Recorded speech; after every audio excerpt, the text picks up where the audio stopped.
Welcome to the Beyond Jiu Jitsu Podcast. This is episode 167. I'm Kieren Lefebvre, and I am joined by my co-host, Adam Childs. Hello, Kieren. How are you today? Hello. I'm good. I've been thinking of you a lot this last week. Bet you have. Only because it's quite funny. I went to IKEA the other day, actually just as it was stinking hot, and I went essentially just as an activity for my 4-year-old to run around and stuff, and that's crazy. just to get in air conditioning. But then, so now his thing is that he's learnt a new city, he calls it. Sweden is the city that he has learnt. It is a bit of a city, yeah. Yeah. And he's like, what do they speak? What language do they speak in Sweden? I'm like, Swedish. He's like, can we learn it? And I'm like, no. Neither can I, Atlas. Neither can I, buddy. I'll teach you some Swedish. I'll teach you some good shit. But yeah, went for an IKEA trip, and Atlas has learned not all about Sweden, but he's learned that Sweden is a word and it is a place that to him is a city. So there you go. Very nice. Well done, Atlas. All right. So today we're actually doing something maybe we've never done to some degree before. This is a diss track, bro. This is a straight up diss track. I guess like straight up sort of, I mean, I guess we've like talked shit before, but probably not in the way that I guess we're going to today. So yeah, totally. So let me can I introduce how this came about? For sure. Well, that's what I was about to do, but then I figured you could do it better. No, actually, wait. Have I gaslighted myself? Did I come across it, or you came? Found this. You found this. Yeah. You found this. So, fuck it. Adam found this. He was on YouTube, and he found this short, which is, if you have never seen it, it's TikTok on YouTube. This short came across Adam's feed. He saw it, and he was so enraged that he immediately fired it off to me and said, we have to do a takedown on this short. No, that never happened. That never happened at all. But I did send it to you. Send it to you, but it was the opposite. I sent it to you, and I think I just probably wrote something like, lol or something. But then you were like furious about it, and you were sending me so many messages, and I was kind of just like chuckling, being like, Triggered. But then I think it was like the next day or something, or however long later, I messaged you back, and I was like, bruh. The more that I think about this, the angrier it makes me. I think that's how it went. Yeah. So, okay, let's reveal it. We're going to do a reaction / commentary on a hot take from a black belt out of Midland, Texas. His name is Brad Barnes. And this clip comes from a podcast episode. So the short that Adam saw comes from a podcast episode. The podcast is called Best of Midland, Texas. It's like interviewing local people from that Midland, Texas area, businesses, whatever. And the episode is called Jiu-Jitsu is the Hobby for Those Okay with Sucking. Awesome title. Now, Brad Barnes, his lineage is from Carlos Gracie Sr., Carlos Gracie Jr., down to a couple others, and then him. So he's a Gracie Barra lineage black belt. I believe that he was previously associated with Gracie Barra, but now he's created his own gym with his own branding. But they on their website, they teach Gracie Barra Jiu-Jitsu, or the Gracie Jiu-Jitsu system. So that's who we're talking about. Now, I didn't watch the full episode. I didn't get through the whole thing. Not that it was bad. It was actually really good. So I just want to preface this by saying that, Brad's takes on a lot of other areas we actually agree with. He was talking about specifically, I was watching the section of the episode where he talks about women's jiu-jitsu and women's self-defense. And that's ironic because we just did the episode on that. And we actually agree with a lot of what he says about it. He's like, yeah, look, this is what I teach in women's jiu-jitsu. But, if you don't train it, it's not going to help you. So, it's not that we disagree with everything. It's just this one particular take is fucking way off the mark, in my opinion. Well, I'm glad that you did listen to some of the episode, because I did want to, put a little caveat before we go into it that I've had quite a hectic week, so I didn't listen to the episode at all. And I was kind of going to say that, obviously listeners already know now that we're disagreeing with what we're about to play you. But, I was going to say something along the lines of I hadn't listened to the episode, so unless this is a quote taken out of context, or if this is, are we just regurgitating a quote that's actually him telling an anecdote of some whatever? No, yeah, straight up in context. I also don't know Brad at all. Don't know anything about him or whatever. So sure, he's a lovely guy, but this one short. But then also, you know what? Like, if people like put out shorts that clearly come at you at a certain angle, you can hardly get upset that people digest it at that angle. Oh, 100%. You know, 100%. You can take things out of context, and I'm sure we'll talk about that. But I watched the context, okay? I just want to let you know, everyone that's listening, this is not taken out of context, meaning this is not like a clickbaity thing. This is, his opinion. Our take on his opinion is correct, though. Anyway, let me just fucking play the clip. But sorry, wait, before you do, I am glad to hear you say that, like, I don't know if I'm glad or more confused, but when you said, oh, I listened to some of the episode, blah, blah, blah, a lot of his opinions, we agree with, and there's been things that have come up on the podcast before. Yeah. So it's not everything we disagree with him. So that kind of makes me feel like, okay, so this dude is not necessarily just some whack job. No, it's good to, it's good to hear that he's credible and whatever, but then it also kind of makes me go, well, then if he's credible and legit, or whatever way you want to phrase it, how does he get to this opinion? Like, I agree. And so go on. Let's stop teasing the audience and play the clip.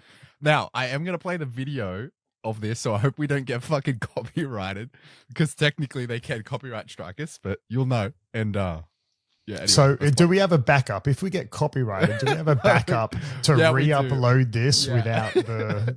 Yeah. What I'll do is I'll get the transcript and I'll read it out. So fuck you. Yeah, cool bastards. But no, they won't do that surely. So go check out the episode. It's actually good. But let's play the fucking clip. That is very apparent with anyone that does jiu-jitsu. As long as you don't quit, you are going to be a black belt. That's pretty cool. Right. You know what I mean? Like, you can't say, hey, as long as you don't quit school, you're going to graduate with, your degree, cum laude, with, PhD and everything else. No one can guarantee that. I can guarantee you, if you don't quit, you'll be a black belt. The people that get promoted in jiu-jitsu, they get a strip of athletic tape, not even a whole strip. That's like maybe worth some money. They get like a quarter of a strip, and it goes around the end of your belt. And that thing's going to rip off, tear off, roll up, turn black, and they will cry over it, because the work that they put in, the physical effort that it requires to put on your shoes, get off the couch, stop making excuses, and do something that you know for a fact when you get in there you will not be good at. Okay, there's so much to unpack here. There's so much. I haven't watched that since I sent it to you, and it's like so much. Okay. It's so upsetting. It's so rage inducing. Like, oh my god! Like, so, I mean, there's things. Sorry, can we tackle it reverse? Because like, we haven't really spoke about what he said at the end, and then we'll get into the meat. Is that right? Yeah. Because because that's almost the direction I was taking. So yeah. What he said at the end is, like, not necessarily anything I disagree with. Like, the whole, like, there's no one really besides some absurd prodigies. I mean, really, come on. Like, no one comes into jiu-jitsu and you can be a natural, but like, no one is not getting their ass kicked in the beginning of trying the sport, And I mean, I don't think that's necessarily unique to jiu-jitsu. No one, this first time surfing paddles out to pipeline.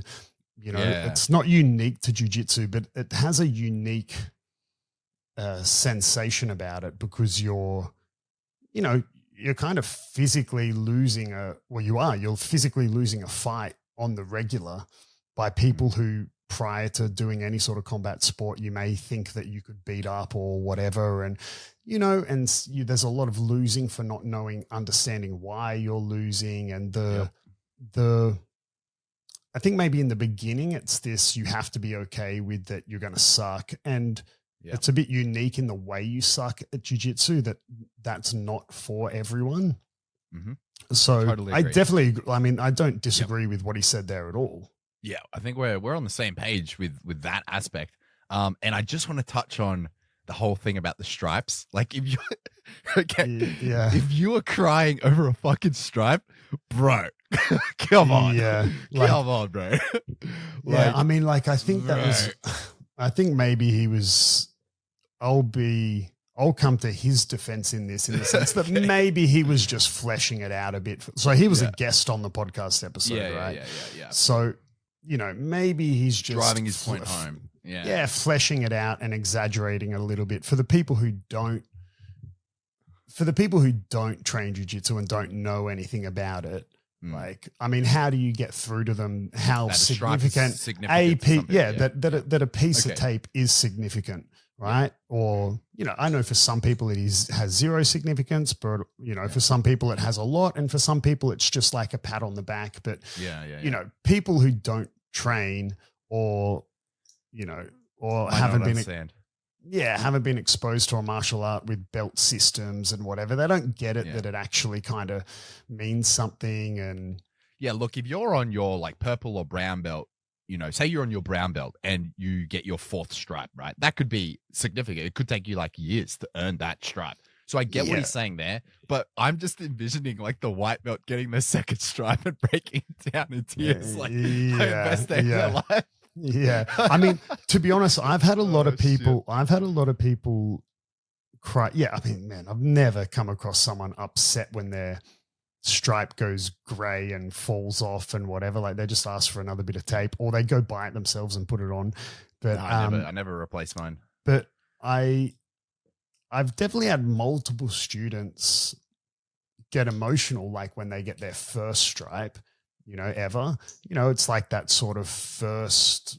Yeah, okay. I mean, because for some people it's maybe achieving a goal they never thought was possible for them. You don't know this individual and their whole life story before they've walked through your door. But and maybe like your 4th stripe on your brown belt, it might just be that whole like, well, the 4th stripe on any belt can mean a lot, because it just kind of is a physical, something tangible that tells you the next step is the new belt and whatever. Yep, totally. But I get that. But I don't know. I think it was funny. Yeah. No, it was funny. But like I said, I think maybe he was just exaggerating the point to get it through to listeners who don't know what it is. Yeah, I mean, well, Brad, I'm sorry, but it all goes south at the start of that clip, my man. Bro. Fuck. Yep. What? So I don't want to. I can't remember word for word what he said, but let's play it again. You just no, don't play it again. Please don't play it again. If you just don't quit, you will get your black. Didn't he even say? No. Guarantee. Yes, I will read the exact quote because I wrote this down. He said, I can guarantee if you don't quit, you're going to be a black belt. Discuss. Man, like, so before, let me shut down any potential fucking counter argument before it comes through that might be along the lines of, oh, well, if you can't guarantee, or if you're telling me that you can't get every student to black belt or whatever, then that's your failure as a coach, right? Let's deal with that counter argument to begin with. That counter argument, I mean, it's almost like, I wonder if anyone has ever thought of some sort of, like, how could you describe that situation? Like, maybe if you had some sort of expression to do with like horses drinking water and something, and it not being possible to, like, force said animal to drink said water. Like, it's bro. No, okay. So let's shut that down. Like, maybe you're the best coach and you can get the, like, let's say I can matrix plug you in and you now have this superpower that you can get the maximum out of every single individual you interact with. Some people's maximum is not good enough, bro. Like, so there is no just turn up, just don't quit and you'll get your black belt. Oh, you can't say that about school. Yeah, no, you can't, because there's like pass fail. And okay, there's not necessarily a line in the sand with jiu-jitsu for pass fail. We've spoken about this heaps of times, how some instructors are tougher than others when it comes to belts. And that's sort of one of the good things and bad things about jiu-jitsu. But there is, like, I guess maybe he's in part of his mantra, he has some clause for giving out sympathy belts or something, maybe then that's guaranteed. Just turn up, just don't quit. But some people just are not good enough, man. I'm sorry. And it's like anything, like no one, we've spoken about this before in terms like you training people to be navigators on warships and stuff, that it's like, it doesn't matter, man. If you're not good enough, you will kill people if I pass you and let you qualify. Okay. It's not the same thing, you know, but doctors, lawyers, all these things. Yeah. You can't just turn up. People, I'm sure there have been cases bar, bro. Yeah, there's probably, I don't know if there's ever a limit where you're not allowed to take the bar anymore, but for sure there would be people who have, it takes the average person 4 years of law school and then another 4 years of this to pass the bar. For sure there's people who have been trying to pass the bar for over a decade or more and are still not lawyers. Well, let me put something back onto you then. Let me try and steel man Brad's argument for a second. So you have said in the past that you sometimes promote based on the individual. Let me explain for the audience. Adam's philosophy to awarding belts will depend on the individual. For example, if you have a guy that's in his mid-40s, 3 kids, you know, works a full-time job, blah, blah, blah, you are not going to grade that person from blue to purple, for example, as you would someone that wants to be an instructor. And you have 3 specific categories. You have hobbyist, you have instructor, and then you have competitor. And sometimes people bleed into 2 categories. So where does that fit into the model? So you saying that, yes, you will award a belt based on the individual to some extent. However, they still need to meet the minimum grade for that belt. Yeah, that's right. So, you know, each individual would fall into 1 or 2 of those 3 categories for me. But even then, those categories have their standards, or that individual has their own standards. So yeah, I grade the individual, and that individual, like, I guess maybe the ambiguity more comes for the hobbyist, because for a competitor, it's pretty like cut and dry in the sense that, like, hey man, you're wanting to be a world champion and this and that. It's very sort of clear to some degree that it's dictated by your competition results, right? So it's there's a very clear pass fail. Yep. Instructor can be pretty clear as well. Obviously it depends on the instructor doing the grading as to terms of what level of knowledge do they find adequate for said belt. But it's a bit more sort of, again, cut and dry in the sense that there's not necessarily as much ambiguity as there is with a hobbyist. An instructor, you kind of clearly say, like, man, you want me to grade you brown to black belt? Okay, show me, let's say, even forget about belt tests, right? But let's say, you know, maybe you're a brown belt who's smashing all the competitions and whatever, and you're really good. You compete, but you don't necessarily want to be a competitor. You just do it because it's part of the process, whatever. Yep. You want to be an instructor. You want to open a gym, and you're a brown belt. And I ask you to show me, you know, man, show me 1 half guard sweep, and, you know, show me a way to pass spider guard, for example. And you can't do it. I'd be like, man, it's okay. If I'm asking a white belt or blue belt, maybe even a purple belt, right? Like, you know, you don't know. That could be a hard question to answer, but you're wanting me to give you a black belt, and you're wanting to be an instructor and opening your own gym, and you can't show, like, you don't have to have all the answers, and it's ridiculous to think you will. I don't think even John Danaher has all the answers. Jiu-jitsu is so dynamic and whatever, but like, if you couldn't answer me, you know, a simple question like that, it's just a way of me explaining that there's a bit more of a clear line. The ambiguity comes for a hobbyist, but even then, man, there are standards. And even though I look at each individual on a case-by-case basis, yeah, it's still like, not like, it's not, oh, but little Jimmy tries real hard. Here's a black belt, Jimmy. You know, like fuck no, bro. But fucking Sammy trains twice a day, every day, and he's been training for a decade. And you're like, yeah, bro, but like that, like he's still laughably bad. It's like, stupid. Yeah, like it's embarrassing, you know. Yeah, man. I'm sorry. Okay, so I just need to bring this put this out there because there are going to be a lot of people that are mad about this. There's going to be a lot of people that are mad. And specifically 4 days ago, or roughly 4 or 5 days ago, we put out a video on YouTube Shorts, and it was literally titled something like "The Average Person Cannot Get a Black Belt" 4 days ago. And one of the comments, they've since deleted their comment. I didn't delete the comment. It's just disappeared. I went to pull it up and read it, and it's gone. So I don't know what happened. But so I can only read half of the comment because it's based on the notifications. But this person said, any average person can get the proper training to get any black belt they feel. WTF are you talking about? Obviously aren't going to throw an arbitrary person and put them in a black belt test, but it pretty much ends there. So they're like, what the fuck are you talking about? Of course, any person, this person said, any average person can get the proper training to get any black belt they feel. This person obviously trains karate. Yeah. I mean, Like, because Bro, shut the fuck up.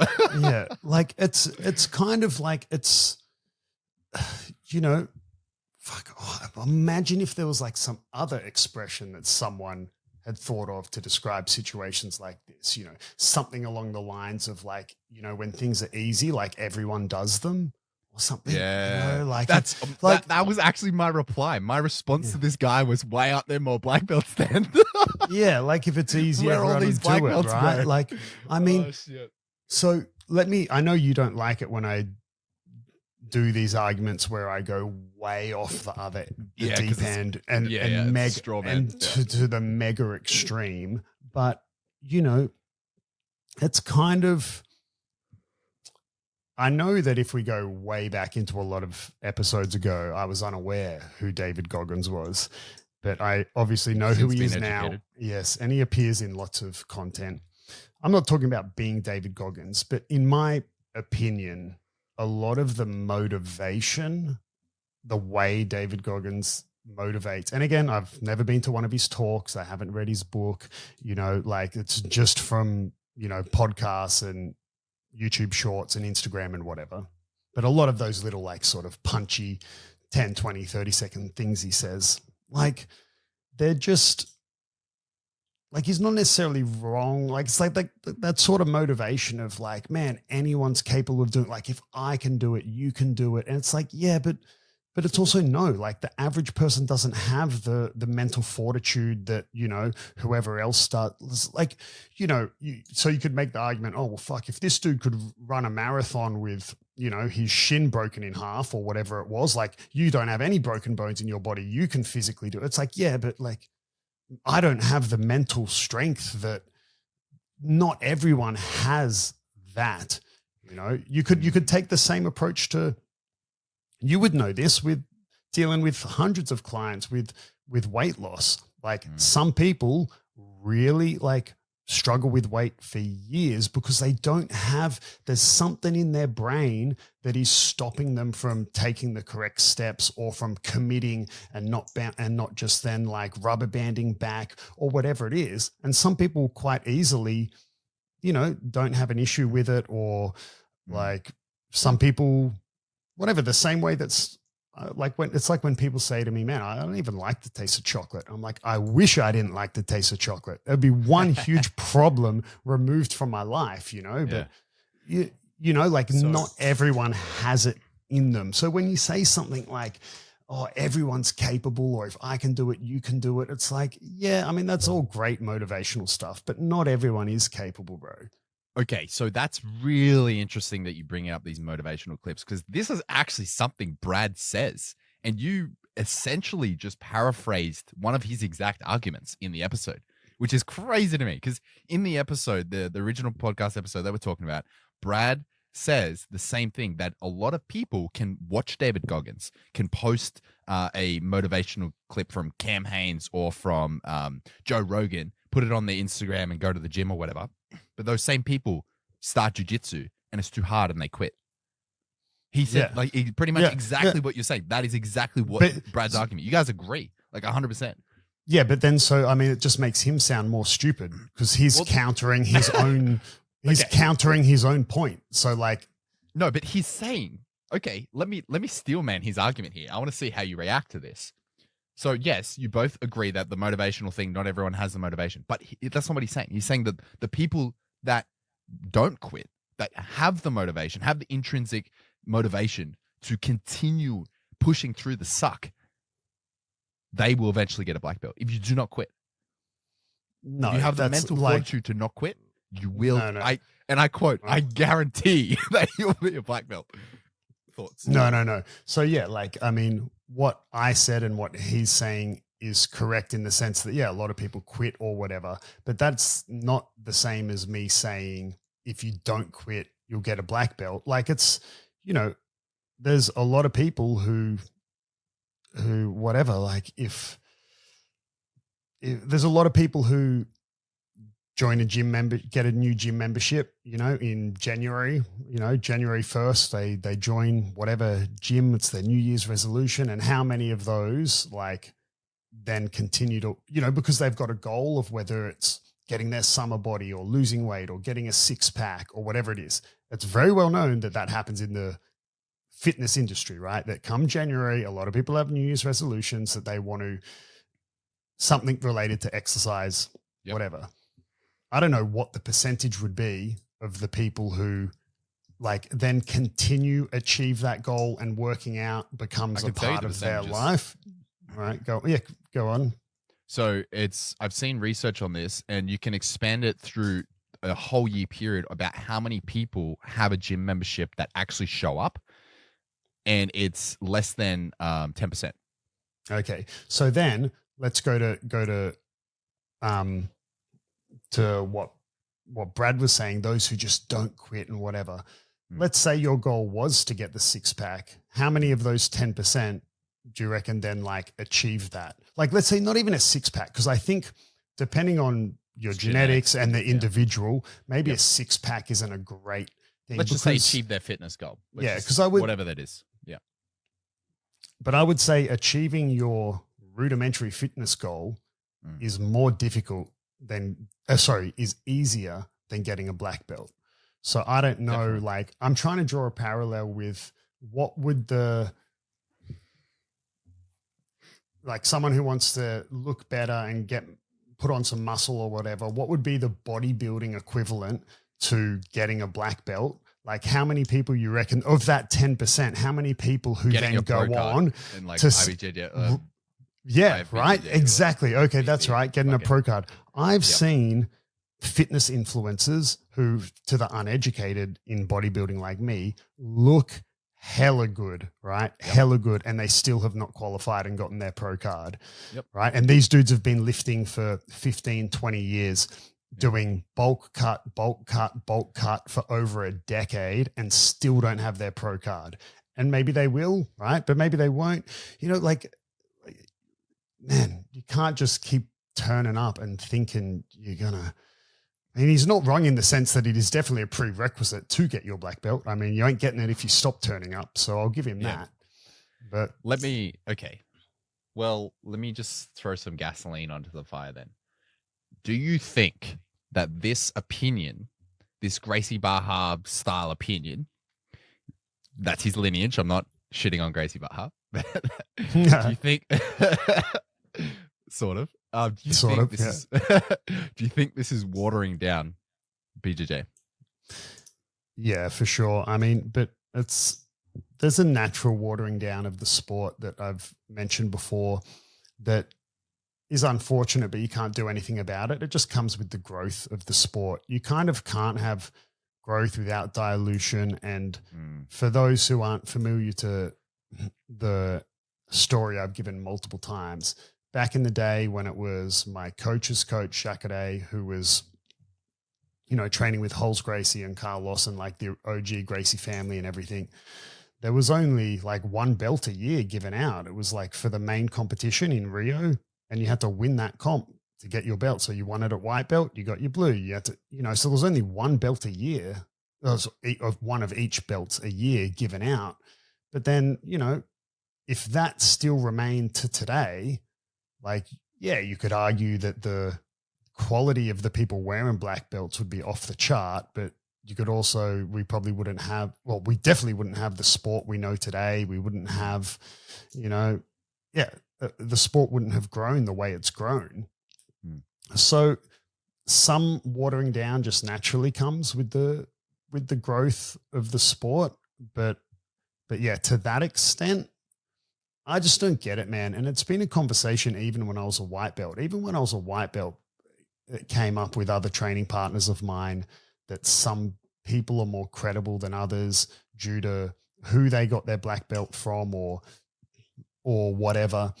I think when I was a lower belt, I used to put way more emphasis on who someone got their black belt from. And maybe that was just due to being in a position of not being able to self-evaluate someone. Whereas now, like, you know, you could tell me you got your black belt from, you know, whatever, some name I've never heard, or you could tell me you got it from Gracie University or whatever. And then I might roll with you or see you teach or train with you and be like, holy shit, man, this dude's like super good. Not as in like, good example of that.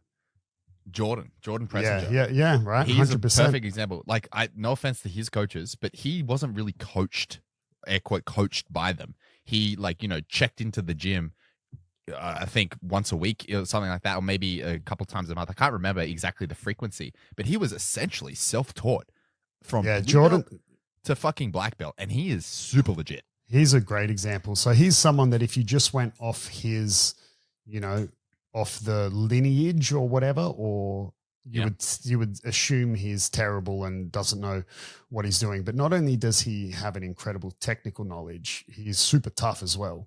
You know, and some people have both and some people are one or the other, and that's fine, right? There's people who are crazy tough that you roll with. There's world champion black belts you roll with who kind of, in little air quotes, don't know shit, right? But they'll demolish you. And then there's people who, you know, whether it's because they're older or they're just not an athlete, you know, I've never met or trained or rolled with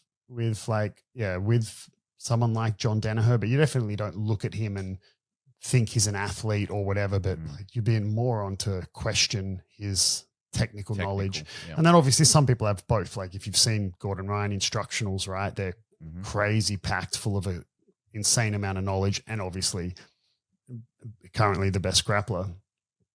So I think I used to put a bit more weight on the lineage when I wasn't in a position to be able to self-evaluate someone's jiu-jitsu. But yeah, that was conversations I had even as a white belt. It was kind of explained to me that not everyone is equal and there's black belts and there's black belts, but then there's even black belt, right? You know, it's not everyone's the same. So even back then, you know, 15 years ago or whatever, I kind of knew that some black belts, like it's not just you reach this point and they're all the same and they're all good. Some black belts are terrible. And then going through like a competition team like I did in Brazil, and one of the more competitive lower belts while I was there, I was often the person who I don't want to say I was ever a gym enforcer. I never was, but like whether it was Fabio testing me or kind of wanting to kind of show new people to the gym their place or whatever, I was often the person he would tell to go. Like I'd be a blue belt and he would put me with the visiting brown belt or the new brown belt who joined the gym, because there were a lot of people. I watched it in my 5 years there. A lot of people who came through Fabio's gym who would come in as a brown belt thinking that they'll do their 1 year and then get a black belt and be like, I'm a black belt from Fabio Gurgel. Right. And that wasn't the case. They either ended up giving up and leaving, or they, you know, stuck around for another 6 years it took, because really they were only a blue belt or whatever. And so I kind of already had a better gauge on that not everyone is the same, because I would often be put with another example. I trained only once, but I trained with Lyoto Machida back in Brazil, and I was rolling with him, and I think I was a blue belt at the time, or maybe I was purple, and he was already a jiu-jitsu black belt. It's like, wasn't an issue for me at all. And like, again, this is an MMA fighter, karate guy. And I definitely was rolling with him. I was half guard bottom. And I remember having this moment of, even though he didn't have a cross face or anything, it was half guard top and I kind of had a knee shield or something. I remember it quite well. But I could just like feeling him, I was like, man, if he was allowed to strike right now, I would be gone skis. I remember having this feeling of like coiled up. I was like, man, he's so heavy and hard to move and whatever. But, you know, like I was a competitive blue purple belt, and this isn't a dig at Machida. Like he's not a competitor. He never pursued jiu-jitsu as his. So even I kind of go like, yeah, I'm not going to say he's not a black belt, but, you know, so giving out black belts just because you didn't give up. No, like, yes, of course, that is mandatory for you to get there. I mean, that's a no-brainer. You know, like that's just one of the pieces you need to not give up. Is just one of the pieces you need to eventually get a black belt. But I hopefully won't ever find myself in that position. I hope where I've got a brown belt who's been a brown belt for like 15 years and I'm just kind of like, oh my God, what do I do? How do I tell this guy he's never getting a black belt? It's like, you know. Shit. Because if you'd cave. You'd straight up cave, man. I reckon, particularly with someone that you were friends with, that if you get to a point where someone's been training with you at brown belt for 15 years, bro, you'd give him the black. I know you. You straight up would. You rationalize it. I don't know, but it's also your it's also your reputation, right? Like, but yeah, like, here, take the black belt and then just move cities. You got to move. Yeah, don't tell anyone you got it from me. Yeah, and I mean, but yeah, like I guess it. You know, not that my name means anything, but I don't want someone saying that they got whatever belt from me and they're just embarrassing. Like, okay, whatever, colored belts, maybe more wiggle room. But if someone is wearing a black belt I gave them and they're telling other people that I gave them that black belt, but they're just, you know, I'm embarrassingly bad. Like, you don't have to be that dude who, you know, I'm not expecting to give you a black belt and think you'll never lose to a brown belt and below, and you've got to be like the best black belt in the area or no. But, you know, if they don't have all the other pieces, like the way you carry yourself, the way you interact with other people in the gym, you know, your technical knowledge, yeah, your ability to roll as well, and all the other pieces that are part of the puzzle that not giving up have sweet fuck all to do with. Okay, so I want to play another clip. You haven't heard this. This was, like I said, I listened to the podcast episode to get context and everything, and I grabbed this other clip. I don't have the video for it, but Adam hasn't heard this yet, so he's going to be hearing it at the same time you are, dear listener. So I'm going to play it, and I want your reaction on this. All right. Jiu-jitsu is the hobby for people that are okay with sucking. You know those people that we all hate, that they walk in, they're in great shape, they got the abs or whatever, they got hair, just basically the opposite of me. They walk in the room, they've never skateboarded before, they see a skateboard sitting in the corner. They pick it up, they go outside, 10 minutes later, they're kick flipping. Yeah. Those people will come and do jiu-jitsu and be like, this is too hard. It's too complicated. Yeah.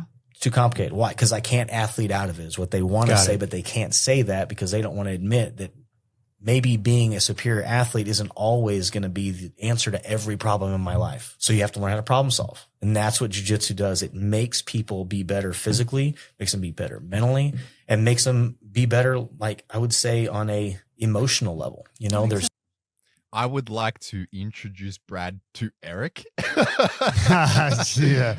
Eric is like a fucking athletic specimen at our gym at Blue Belt, and he is fucking incredible. Like, commonly black belts are like, fuck this guy, because he can athletic his way out and into anything, but he's also very technical. So he's a handful. That's interesting. That's I mean, not anything I necessarily disagree with. I've seen that. I've seen people come in and think they would, like, by default be a natural at it, and then, you know, I actually see it a lot, whether they think they're a natural or not. But you definitely see some people come in and they're just not okay with the losing aspect of it. Yeah, but definitely. I would maybe kind of extrapolate on what he said in the sense that I think jiu-jitsu is, I don't think it's for people who are okay with sucking and losing. I think jiu-jitsu is for people who are accepting of the fact that sucking and losing is part of the process. But the people who continue to do jiu-jitsu and get better at it and reach a rank like black belt are the people who actually are not okay with sucking. Because people who are okay with sucking, like, and I don't think this, I think he meant what I'm saying as well. Yep. I'm not disagreeing with him. I'm just adding on to it. Right. So but yeah, people who are okay with sucking, and you see this with some people in life, whatever it is, they suck at something and you tell them the very easy way to get better or to fix it. And they're like, I'm good where I'm at or whatever, whatever it is in their life. But people who get better at jiu-jitsu, it's because they don't want to suck. They're but they're accepting of that sucking and losing is part of the process. So I think that's what he meant. I 100% agree. And I've seen like blue belts, for example, that, show up to jiu-jitsu like 2-3 times a week consistently and will probably be at that blue belt level, whether or not they have they're wearing a purple belt or not, it's irrelevant, but they'll be at a blue belt level because they're okay with sucking. They show up to the gym, get their ass kicked, by the guy that's been training for less than half the time. And they're like, oh, okay, yeah, whatever.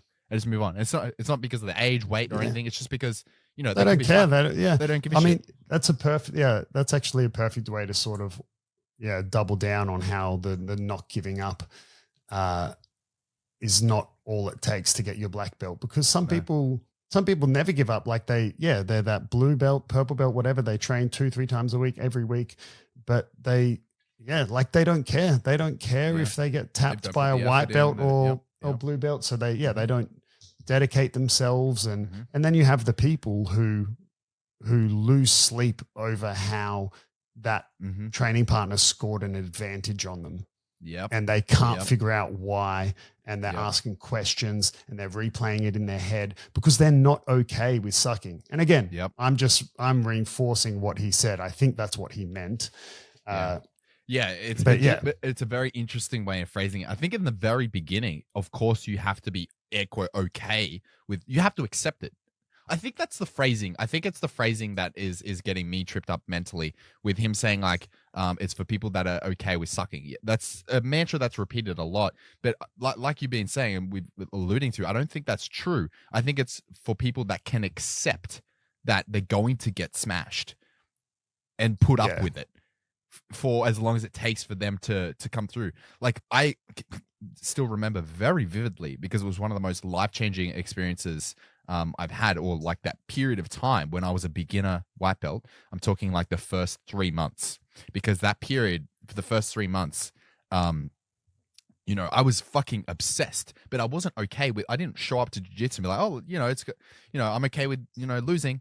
No, exactly what you're describing. I went home and fucking Googled how to escape this, how to stop getting triangled, submissions from this position, like escapes from that, and just absolutely fucking obsessed with someone, if someone got a sub on me that is 20 kilos lighter and made it look easy or whatever. And I've told this story before, but like there was one day where Dan and Jake hit back-to-back bow and arrow chokes on me constantly. These two guys just like, didn't coordinate it or anything. And that it fucked my mind up for like weeks, because I just got manhandled by like dudes that I didn't consider to be very athletic, like very technical, but still, and I love what you're saying. Like you're not okay with it. I was not okay with it, but I was never going to quit. Like I was not okay with it in terms of I wanted to get better. That's why I kept showing up. That's why I was so obsessed with jiu-jitsu, because I saw these guys, how good they were in my perspective at that time. To me, they weren't gods, but they were like very, very good. And I wanted to achieve that. I wanted to surpass that even. So yeah, I think that is more, at least for me, that's a more accurate reality.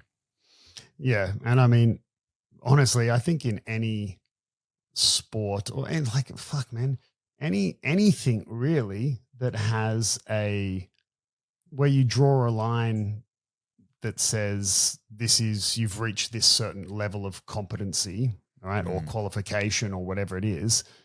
It's like anything, man. Like, you could meet people who have been rock climbing their whole life and have never given up, but they're never going to climb the oh my god, I've forgotten the name, but in Yosemite, the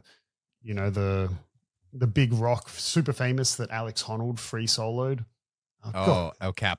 El Cap, there's people who have rock climbed their whole life and never give up, but they'll never be good enough to climb El Cap. There's people who surf their whole life and continually want to get better and never give up, but whatever the black belt equivalent is, like, yeah, if that's pipeline or Chopu or whatever it is, they'll never paddle out and get barreled at Chopu, right? Like, they're just never going to get there. There's people who, never give up playing chess, and you'll never be a grandmaster. Like, you might try forever. And I'm not talking about you going and winning the world championships. Maybe that's a really good analogy or parallel to draw, because if we say black belt is when you're a professional and you can go compete against other professionals in competitions for the chance to be a world champion, right? That happens at black belt. Well, grandmaster, you're a professional. You can then go and compete in the world championships and whatever, and potentially be crowned the chess world champion. I know they have lots of different types of competitions in chess. So yes, I'm just putting it super dumbed down. I'm like cringing a little bit because it doesn't work that way, but yes, please go on. Right. But the point being, there's people who have this goal of becoming a professional chess player and will never make grandmaster, right? Yes. It doesn't matter how much they don't give up.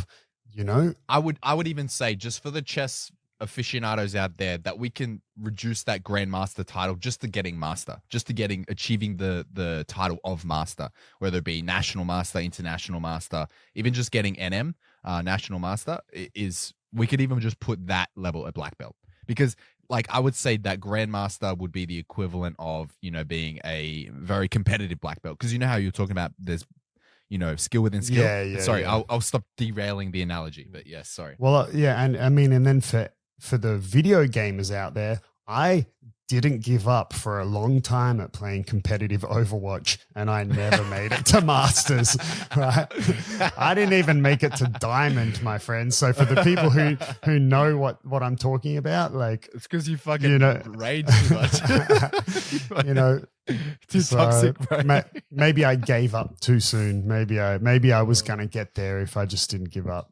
Anyway, yeah, maybe look, it just wasn't a priority. I don't know.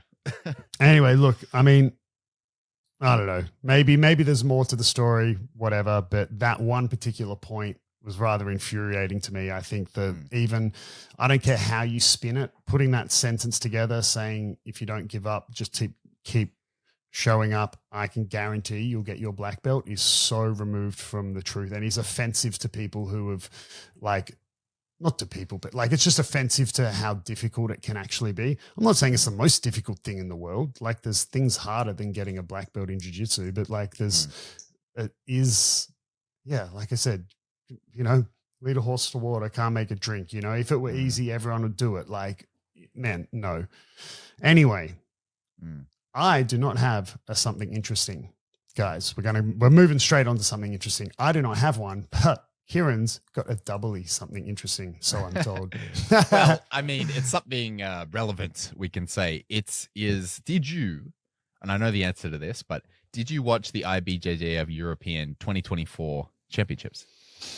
No, as I mentioned, I had a very hectic week with some family stuff, but no, I didn't. I mean, I've seen some of the social media content, but I really haven't been online much at all over the last few days.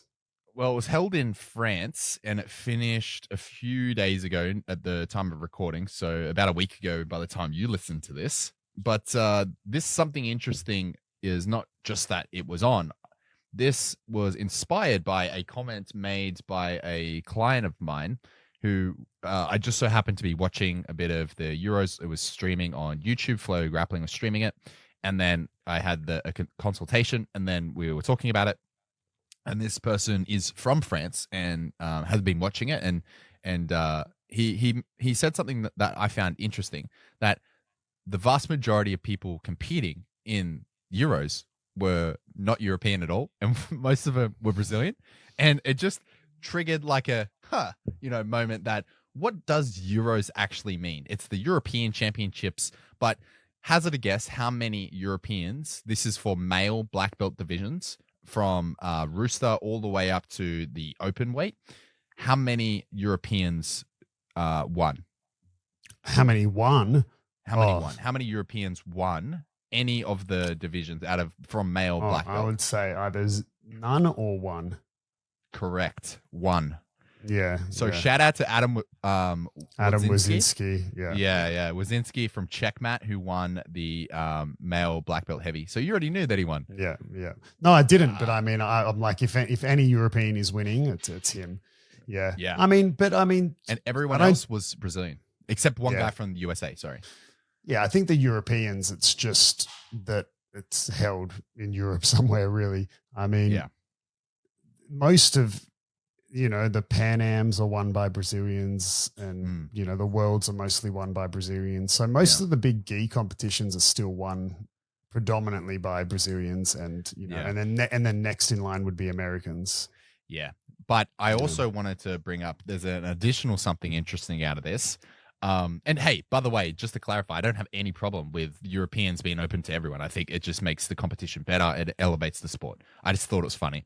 And the next point I wanted to bring up is Mika Galvão won adult male middleweight. But I thought Mika was banned for... No, his suspension would have been done. It was only a 1-year ban, right? Wasn't it? So I'd have to do the research as to when, and then the bans from memory are usually backdated to when the test took place. Wow. I believe so. So it'll be like if you got done at Worlds 2019, but the results didn't come out until a few months later, you'll just be banned, for that talk, which will disqualify you from the 2020 Worlds because your sample would have been taken afterwards technically because it's after you've stepped off the podium. Yeah. And so it would carry through until, you're 100% right. I've got it up here. It's he popped after the 2022 IBJJF Worlds. So he was good to go for the 2023. So he was good for the last 6 months essentially. Yeah, essentially. Yes. Yeah. Which is interesting. This is not something that I had on the docket to discuss, but is that enough? Is that punishment, missing out on one year after popping for a banned substance? I don't know. Yeah, I don't know. Yeah, it's because a whole imagine if you were fucking steroid conversation, isn't it? Yeah, but if you were in that position and you were weighing up the pros and cons and looking at the consequences, you're like, oh, worst case scenario, if I get popped, I don't cycle off or whatever, and I get popped, then I'm only miss out on 12 months. I don't know. Yeah, but I think, in the case of Mika, it's probably not that big of a deal because he's a one-of-a-kind prodigy, right? He's a dude that would be, if Mika was, 20 kilos heavier, you'd be labeling him as the person who's going to dethrone Gordon, right? He's that good. In his case, no, but for a lot of people, 1 year, even if it were 6 months for argument's sake, for some people, that was their one shot, that was the year that, there was some level of stars aligning, the bracket fell in their favor and so got injured and the other person didn't register for that year. And, so for some people, they needed everything to go right to win, not just in Worlds, in a lot of sports, right? You need, and for some people like Mika, it's like, oh, if this dude needs 10 out of 10 things to go right, I probably only need 3 out of 10 to go right and I'm going to win because I'm that fucking good. So in Mika's case, no, you'd probably have to ban him for 5 years for it to impact his record. Yeah. But for other people, 12 months could be, maybe in extreme terms, the end of their career, if you will. So I don't know. I mean, where the line would be, maybe 18 months is a better middle. I don't know. Fuck. Maybe. I don't even think so. I don't know what the answer is, but I also want to shout out to Taliesin Suarez, who won the adult male black belt Rooster. So yeah, he did. He's got his gym here in Australia up in the old Byron Bay. Yes. Yep. So he's a Yeah, and Brazilian-born. Kennedy won as well. Kennedy won, was it lightweight or whatever? Cobrinha's son. So that was cool. Featherweight. Featherweight. Yep. Yeah. Wow. So that's cool. Alliance. I did see that. Yep. So Okay. good on him. Yeah, Kennedy's a nice kid. Deserves all the best. Guys, that's going to be us today. Thank you for joining us on our, I don't think there's too much direct shitting on people, but it was People, Brad. Yeah, Brad, if you're still listening, we love you, man. We just disagree with that take. That's it. That one particular point, I strongly disagree. But if there's more to the conversation, if it was taken out of context or whatever, I don't know. But anyway, hit us up. We'll have you on the show. Guys, thanks so much for listening, and we will catch you next time.